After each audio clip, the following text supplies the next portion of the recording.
बाद प्रधानमंत्री के झारखंड दौरे की, तो प्रधानमंत्री नरेंद्र मोदी झारखंड दौरे पर आ रहे हैं। मोदी चाईबासा, पलामू और लोहरदगा में जनसभा करने वाले हैं।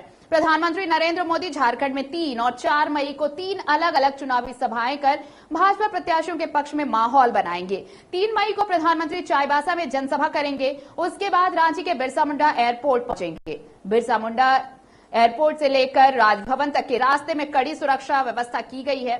इसके बाद 4 मई को पलामू और लोहरदगा में उनकी सभाएं होंगी। 3 मई को शुक्रवार को दिन में 3 बजे चाईबासा में प्रधानमंत्री नरेंद्र मोदी बीजेपी प्रत्याशी गीता कोड़ा के लिए चुनाव प्रचार करेंगे। वहीं 4 मई को सुबह 9:30 बजे पलामू के चियाकी हवाई अड्डा में जनसभा को संबोधित करेंगे। उसी दिन दोपहर 12:30 बजे लोहरदगा लोकसभा के गुमला जिले के सिसई में जनसभा को संबोधित करेंगे।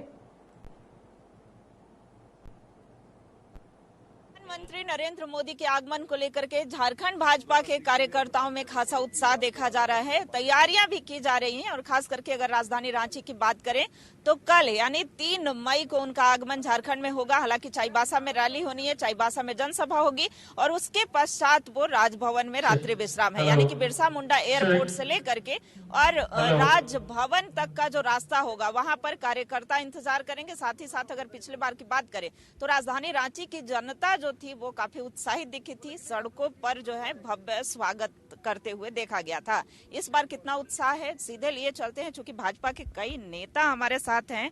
तो सबसे पहले तो रांची लोकसभा के लिए जो सह प्रभारी बनाए गए हैं, सर प्रधानमंत्री आ रहे हैं, संयोजक हैं आप, प्रधानमंत्री आ रहे हैं, किस रूप में देख रहे हैं उनके आगमन? देखिए, लगातार जब से आचार संहिता लगी या चुनाव शुरू हुए, मोदी जी का आगमन विभिन्न राज्यों में होता रहा। इस बार झारखंड के भी 3 जनसभाओं को वो संबोधित करने आ रहे हैं, कल पहुंचेंगे। मोदी जी के गारंटी को मान चुकी है और जिस तरह से जनता का जो उत्साह बढ़ा है, मैं समझता हूं कि झारखंड में एक नया वातावरण बन रहा है। और ये वातावरण पिछले बार 14 में 12, तो इस बार 14 में 14 कैसे हो, उसकी तैयारी कर रही है।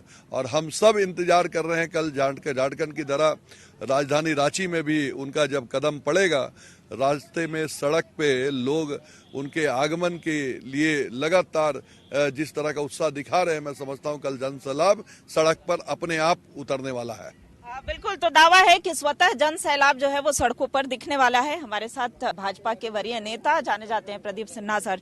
सर, कितना उत्साह है, ये दावा है कि 14 सीट, लेकिन इंडिया गठबंधन भी सामने में पूरी मजबूती के साथ खड़ी है। देखिए, इंडिया गठबंधन के जो घटक दल हैं उनकी कांग्रेस की 1 सीट और झारखंड मुक्ति मोर्चा की 1 सीट, तो 4 तारीख को जब मतगणना होगा तो 1 से 0 पर होने में उनको देर नहीं लगेगा। लेकिन हमारी 12 सीटें पहले से है, तो हम 12 को लक्ष्य लेकर 14 का चल रहे हैं, किस तरह से 14 सीटों पर जीत हो। और चूंकि हमारे विश्व के सर्वाधिक लोकप्रिय नेता और हमारे शीर्षस्थ नेता नरेंद्र मोदी जी का आगमन हो रहा है, 2 दिवसीय दौरा है उनका झारखंड का, तो उनका समय का भरपूर उपयोग भारतीय जनता पार्टी करना चाहती है। और आपने देखा वो चाईबासा के सभा के उपरांत जब वो रांची लौटेंगे तो चर्चा ऐसी है कि उनका रोड शो होगा बिरसा एयरपोर्ट से लेकर राजभवन तक, तो आम जनों में भी उत्साह है। प्रधानमंत्री के आगमन की तैयारियां हम लगातार दिखाते रहेंगे, लेकिन फिलहाल जो उत्साह है वो कार्यकर्ताओं में दुगना देखने को मिल रहा है। कैमरा पर्सन दीपक के साथ रुचि शर्मा का CC न्यूज रांची। 2 दौर के मतदान के बाद अब तैयारी है तीसरे चरण की वोटिंग की। वहीं झारखंड में मतदान के लिए चौथे चरण का इंतजार हो रहा है। सिंहभूम, खूंटी, पलामू और लोहरदगा में राजनीति के दिग्गजों की साख दांव पर लगी है। इनमें शामिल है अर्जुन मुंडा, विष्णु दयाल राम, गीता कोड़ा और सुखदेव भगत। अब प्रधानमंत्री नरेंद्र मोदी भी झारखंड में चुनाव प्रचार के लिए 2 दिनों के दौरे पर पहुंच रहे हैं। 3 और 4 मई को 3 जगहों पर प्रधानमंत्री की सभा होगी। 3 मई को चाईबासा में नरेंद्र मोदी की सभा है, जो सिंहभूम संसदीय क्षेत्र में आता है। यहां से गीता कोड़ा बीजेपी की उम्मीदवार हैं। वहीं 4 मई को पलामू और लोहरदगा संसदीय क्षेत्र के तहत आने वाले गुमला के सिसई में पीएम जनसभा करेंगे। सिंहभूम सीट पर 2 दिग्गज महिला नेता आमने सामने हैं।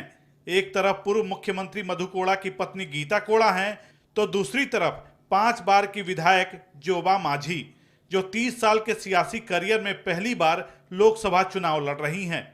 पिछले लोकसभा चुनाव में यही एकमात्र सीट थी जहां कांग्रेस की जीत हुई थी।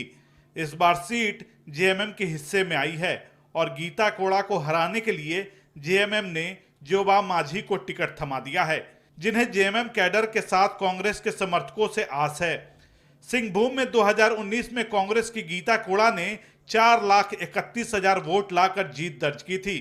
उन्होंने 3,59,000 वोट लाने वाले बीजेपी के लक्ष्मण गिलुआ को हराया था। इससे पहले 2014 में गीता कोड़ा जय भारत समानता पार्टी की उम्मीदवार थी और बीजेपी के लक्ष्मण गिलुआ से चुनाव हार गई थी। तीसरे चुनाव में गीता कोड़ा तीसरी पार्टी से उम्मीदवार हैं। बीजेपी नेताओं का कहना है कि इस बार सभी 14 सीटों पर बीजेपी की जीत होगी।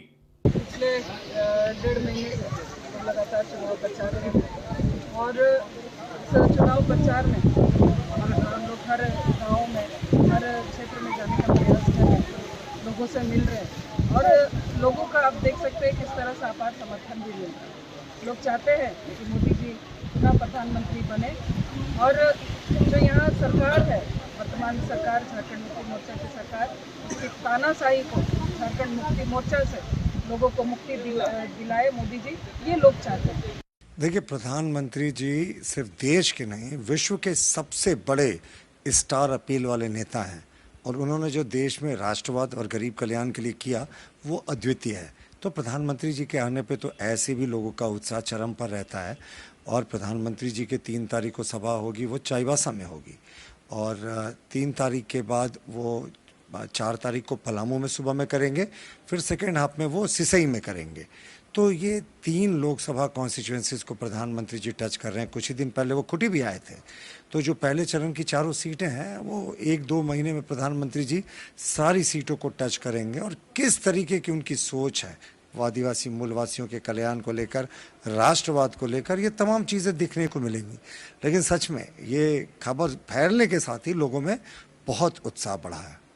वहीं लोहरदगा सीट पर मुकाबला त्रिकोणीय है। सीट बंटवारे में लोहरदगा सीट कांग्रेस के खाते में गई है और सुखदेव भगत कांग्रेस के उम्मीदवार बनाए गए हैं। यहां से बीजेपी ने समीर उरांव को टिकट दिया है, जिससे लोहरदगा सीट पर मुकाबला त्रिकोणीय हो गया है। चमरा लिंडन ने मुद्दा बनाया है सरना धर्म कोड और आदिवासियों के साथ अन्याय का। हम कांग्रेस को हरा दिए हैं। वोट काटने वाला कौन होता है? जो 50,000 वोट आता है, वो कॉन्टेस्ट में नहीं आता है, ट्रेंगुलर। तो कोई आदमी उस तरह का सपोर्ट है, उसको लीव नहीं कर सकता है, छोड़ नहीं सकता है। और हमको इसीलिए लड़ना ही है आपसे। और इस बार तो हम ज़्यादा कारण से लड़ रहे हैं, क्योंकि आपने मेरा वजूद को मिटाने का प्रयास किया।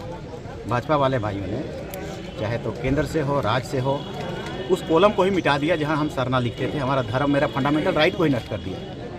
मेरी फोकस बिल्कुल, मेरी लड़ने, पार्लियामेंट में लड़ने का कारण ये है। हम पूछेंगे और जीत होगी यार, पूछेंगे हम वहाँ जाकर के क्यों मेरे खिलाफ ऐसा किया जा रहा है। पिछले 2 लोकसभा चुनाव में लोहरदगा सीट पर कांग्रेस उम्मीदवारों ने बीजेपी को कड़ी टक्कर दी है। 2019 में बीजेपी उम्मीदवार सुदर्शन भगत और कांग्रेस के सुखदेव भगत के बीच आमने सामने की टक्कर हुई थी। तब मोदी लहर के बावजूद सुदर्शन भगत सिर्फ 10,000 वोट की बढ़त हासिल कर पाए थे। वहीं 2014 में बीजेपी के सुदर्शन भगत ने 2,26,000 से ज्यादा वोट हासिल कर जीत दर्ज की थी। तो कांग्रेस के रामेश्वर उरांव 2,20,000 वोट लाकर दूसरे नंबर पर रहे थे। अब मुकाबला त्रिकोणीय है, तो कांग्रेस और बीजेपी दोनों उम्मीदवार अपनी जीत के दावे कर रहे हैं। निश्चित रूप से लोहरदगा लोकसभा क्षेत्र की जनता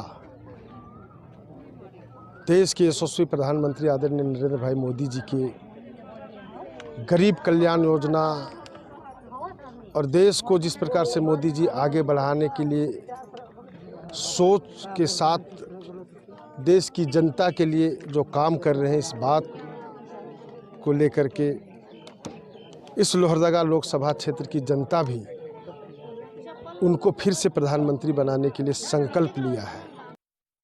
80% सीटों पर हम जीतने जा रहे हैं। जो जनता का मूड है वो कांग्रेस के पक्ष में है, इंडिया गठबंधन के पक्ष में है और उसी निमित्त हम लोग आज यहाँ बसिया आए हैं कि कैसे हमारे नेताओं का संदेश जन जन तक पहुँचे और जो एक पूरे देश में माहौल बना हुआ है, जो केंद्र सरकार की नाकामी का है, जो केंद्र सरकार के निकम्मेपन का है, उसको कैसे हम एड्रेस कर पाए, कैसे ज़्यादा से ज़्यादा लोगों को अपनी बात कह पाए, उसके लिए यहाँ एक तैयारी का जायजा लेने आए हैं। ये सरकार हमें आदिवासियों को बनवासी कहती है, मोदी की सरकार।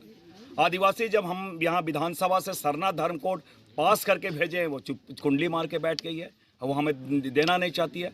दूसरी ओर हमारे राहुल गांधी जी, हमारे नेता, वो कहते हैं हम आदिवासी, वो बनवासी नहीं है। इस देश के जो मूल निवासी हैं वो आदिवासी हैं। और निश्चित रूप से उन्होंने रांची में उन्होंने स्पष्ट कहा था कि हमारी सरकार आएगी तो आदिवासियों की धार्मिक पहचान सरना धर्म कोड हम देंगे। हमारी लड़ाई यही है। और साथ साथ आपको मैं आश्वस्त करना चाहता हूं कि जिस प्रकार विधानसभा में मैंने सरना धर्म कोड का मांग रखा था, संसद में जाऊंगा तो मेरा पहला प्रश्न होगा हमारी आदिवासी के धार्मिक पहचान सरना धर्म कोड के बारे ही मेरा पहला प्रश्न होगा। 4 मई को प्रधानमंत्री पलामू जाएंगे और बीजेपी उम्मीदवार विष्णु दयाल राम के पक्ष में चुनाव प्रचार करेंगे, जहां उनका मुकाबला है आरजेडी की ममता भुइयां से। पिछले चुनाव में बीडी राम ने बड़ी जीत दर्ज की थी। बीडी राम को 7,55,000 वोट मिले थे, जबकि उनके प्रतिद्वंदी आरजेडी के घुरन राम को सिर्फ 3.25 लाख वोट मिले थे।